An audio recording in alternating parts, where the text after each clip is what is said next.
আসসালামু আলাইকুম। নতুন আরেকটি ভিডিওতে আপনাদের সবাইকে স্বাগতম। আজকে আর্জেন্টিনা আর সুইজারল্যান্ডের খেলা, সেই জন্য তাড়াতাড়ি ঘুম থেকে উঠে গেলাম খেলা দেখার জন্য। তো খেলা শুরু হতে এখনও অনেক সময় বাকি, সেই জন্য ভাবলাম সকালে গ্রামের দৃশ্য একটু আপনাদেরকে দেখাই।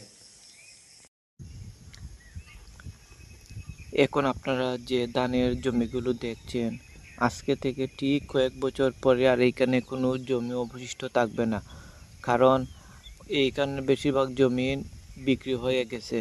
সবাই আস্তে ধীরে ঘর বাড়ি তুলতেছে, দেশি মানা পিলার দিয়ে রাখছে।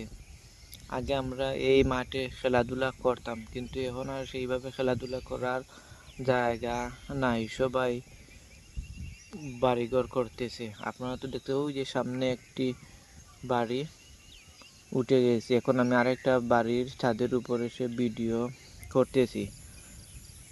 এখন যে জায়গাটুকু অবশিষ্ট আছে সেইখানে মানুষ এখন ধানের চারা বীজ বপন করছে। কদিন পরে হয়তো ধানের চারা রোপণ। ওই যে একটা ইরানের পতাকা দেখা যায়, এক ভাই সাপোর্ট। রাস্তার অবস্থা খুব একটা বেশি ভালো না। এখন বাজে ভোর 5টা, সেই জন্য রাস্তাঘাটে একদম নিরিবিলি। রাস্তাঘাটে কোথাও কেউ নেই, দেখবেন একবারে নীরব নিস্তব্ধ, কোথাও কেউ নেই, শুধু আমি একাই।